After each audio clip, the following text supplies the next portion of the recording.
மாண்புமிகு பேரவைத் தலைவர் அவர்களே, மாண்புமிகு எதிர்க்கட்சி தலைவர் அவர்களுக்கும், மாண்புமிகு புதிதாக பொறுப்பேற்றுள்ள மாண்புமிகு முதலமைச்சர் அவர்கள் தலைமையிலான புதிய அரசுக்கும், இங்கே அமர்ந்திருக்கின்ற சக சட்டமன்ற உறுப்பினர்களுக்கும், எங்களின் பேச்சுக்களை கேட்டு ரசிக்க மாடத்தில் வந்து அமர்ந்திருக்கும் பார்வையாளர்கள் அனைவருக்கும் முதற்கண் எனது வணக்கத்தை தெரிவித்துக் கொண்டு எனது உரையை தொடங்குகிறேன். இந்த சட்டமன்றம் எத்தனையோ வித்தியாசமான சூழல்களை கண்டிருக்கிறது. ஆனால் இந்த அரசு ஏற்படுத்தியிருக்கும் சூழல் என்பது வித்தியாசத்திலேயே வித்தியாசமானது.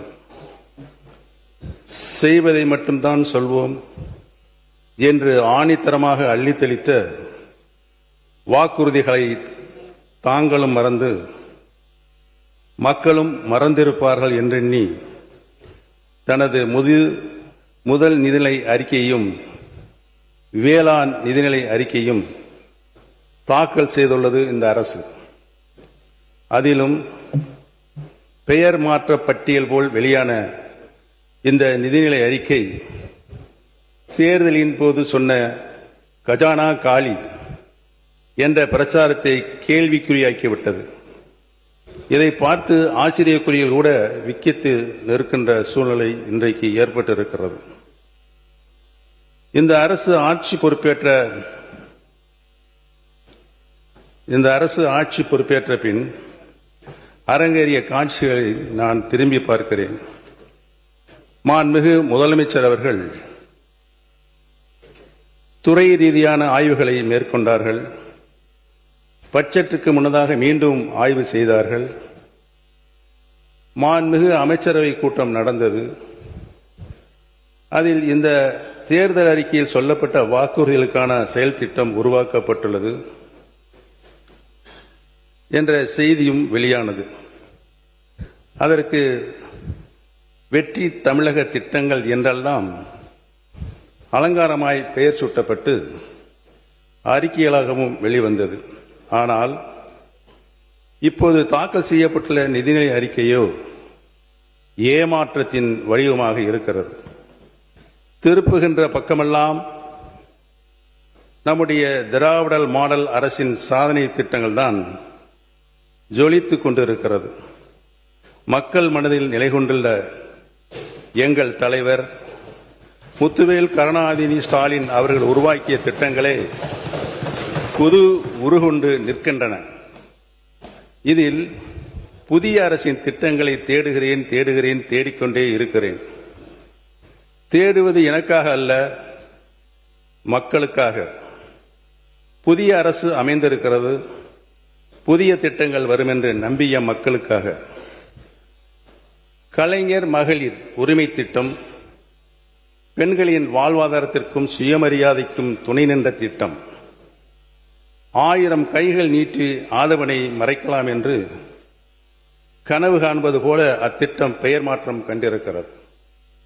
ஆனால் ஆளுகின்ற அரசு தேர்தல் அறிக்கையில் சொன்னபடி உரிமை தொகை உயரவில்லை.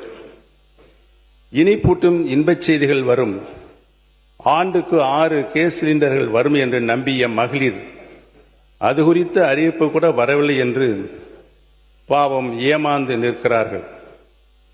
கல்வி ஒன்றே யாராலும் திருட முடியாத சொத்து என்பதை எல்லா தருணங்களும் எடுத்துச் சொல்லி கல்விக்கும் மாணவர்களுக்கும் பொற்காலமாக விளங்கிய திராவிட மாடல் வழங்கிய ஒளியில் இந்த அரசு நடைபோடும் என எதிர்பார்த்தோம். ஆனால் மாணவர்களின் இடைநிற்றலை தடுக்க 15,000 ரூபாய் நிதியுதவி என்ற அறிவிப்புகளை அதற்குண்டான திட்டங்களோடு கூட இந்த அறிக்கையில் காணவில்லை. நாடையே திரும்பி பார்த்து பல்வேறு மாநிலங்களும் கை கொண்ட திட்டம் விடியல் பயணம். இதனை விரிவுபடுத்தி அனைத்து அரசு பேருந்துகளிலும் மாநிலம் முழுவதும் எங்கு வேணாலும் பயணிக்கலாம் என்ற நிலையை ஏற்படுத்தி சொன்ன சொல்லை காப்பாற்றுவீர்கள் என மகளிர் நம்பினர். ஆனால் அதிலும் ஏமாற்றம்.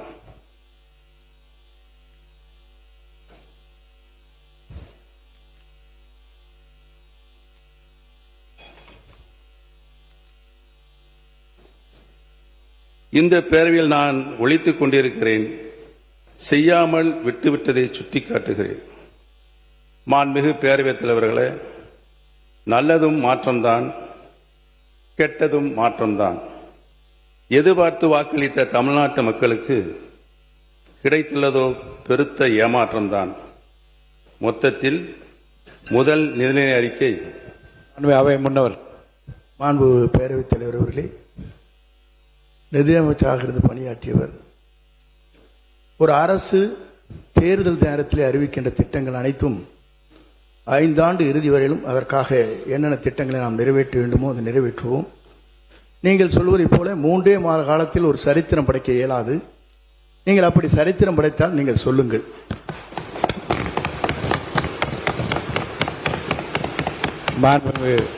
உறுப்பினர் சொல்லுங்க. நீங்க பேசலாம். மாண்புமிகு பேரவைத் தலைவர் அவர்களே, மாண்புமிகு அமைச்சர் அண்ணன் செங்கோட்டையன் அவர்கள் நன்றாகவே தெரியும் அனைவருக்கும். தேர்தல் அறிக்கையில் சொல்லப்பட்ட வாசகங்களை, வாக்குறுதிகளை இந்த அரசு பொறுப்பேற்றிருக்கின்ற புதிய அரசு, முதல் முறையாக பொறுப்பேற்றிருக்கின்ற அரசு தங்களது தேர்தல் அறிக்கையினை தங்களுடைய முன்னோடி திட்டமாக இந்த சட்டமன்றத்தில் கூட அறிவித்திருக்கலாம். அதை கூட அறிவிக்கவில்லை என்பதுதான் எங்களின் வாதமாக இருக்கிறது. தமிழகத்தின் மக்கள் இன்று ஏமாந்து நிற்கின்றார்களே, அவருடைய எண்ணங்களின் வடிவமாக இருக்கிறது என்பதை தெரிவித்துக் கொள்கிறேன். இந்த நிதிநிலை அறிக்கை என்பது முதல் ஏமாற்றம். பேரவைத் தலைவர் அவர்களே, தமிழகமே பாராட்டிக் கொண்டிருக்கிற ஒரு தூய ஆட்சியை பற்றி ஏமாற்றத்தை உருவாக்குகிற ஆட்சி என்று நீங்கள் குறிப்பிடுவது வேடிக்கையாக இருக்கிறது. நீங்கள் இடம் மாறி இருக்கிறீர்கள், பரவாயில்லை. அதற்காக இவ்வளவு துதிபாட வேண்டிய அவசியம் இல்லை.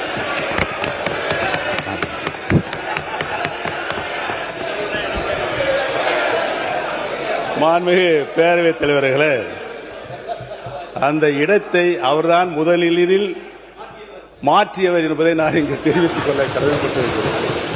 மாண்புமிகு கல்வித்துறை அமைச்சர் பேசுறத முதல்ல கவனிங்க. அங்க பார்த்து கவனிச்சது. மாண்புமிகு பேரவைத் தலைவர் அவர்களே, மதிப்பிற்குரிய முன்னாள் முதல்வர், பாசத்திற்குரிய சகோதரர் மூத்த உறுப்பினர் அவர்கள் பேசும்போது இடத்தை முதலில் மாற்றியவர் நம்முடைய அமைச்சர் என்றார். ஆனால் பாருங்க என்ன ஆச்சரியம்னா, இடத்தை மாற்றிய போதும் அவர் இதயத்தின் அருகே இருந்த அந்த நிழல் படத்தை மாற்றவே வேண்டாம் என்று சொன்னவர் எங்களுடைய வெற்றி தலைவர். ஆனால்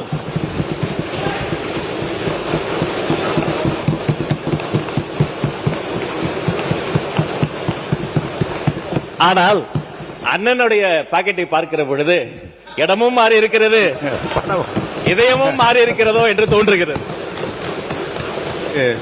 பேரவைத் தலைவர் அவர்களே, அமைச்சர் எங்கள் மாண்புமிகு பேரவைத் தலைவர் அவர்களே, எங்கள் அண்ணன் செங்கோட்டையன் அவர்கள் இடம் மாறி இருக்கலாம்.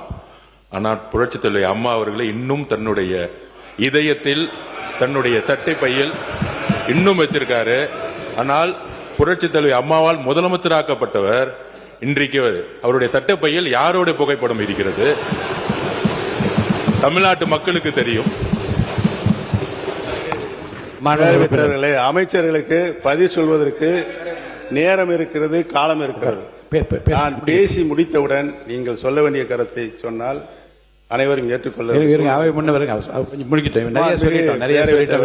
அடுத்தது நீங்க பேசலாம். எங்களுடைய இதயத்தில் நிலையாக வைத்திருக்கிறோம். திராவிட இயக்கத்தினுடைய பரிணாம வளர்ச்சியாக பேரறிஞர் பெருந்தகை தந்தை பெரியார், பேரறிஞர் அண்ணா, முத்தமிழறிஞர் கலைஞர், புரட்சி தலைவர் மக்கள் தலைவர் எம்ஜிஆர், மாண்புமிகு நல்லாட்சி நடத்திய அம்மா அவர்கள், இவர்களை எல்லாம் எங்கள் இதயங்களிலே நாங்கள் என்றைக்கும் எங்களுடைய கடைசி காலம் வரை வைத்திருப்போம் என்பதை தெரிவித்துக் கொள்கிறேன். படத்தை காட்சி ஏமாற்றுகின்ற பழக்கம் எங்களுக்கு இல்லை என்று தெரிவித்துக் கொள்கிறேன். அவை முன்னவர். மாண்பு பேரவைத் தலைவர் அவர்களை, 3 முதலில் முதலமைச்சராக இருந்தவர் அம்மா காலத்தில். அவர் இப்போ அதை எப்படி பேசிக் கொண்டிருக்கிறார் என்பது நாடென்று சிரித்துக் கொண்டிருக்கிறது. இருந்தாலும் கூட நான் சொல்கிறேன், புரட்சித் தலைவரும் புரட்சித் தலைவர் அம்மாவும் எடுத்த திட்டங்கள்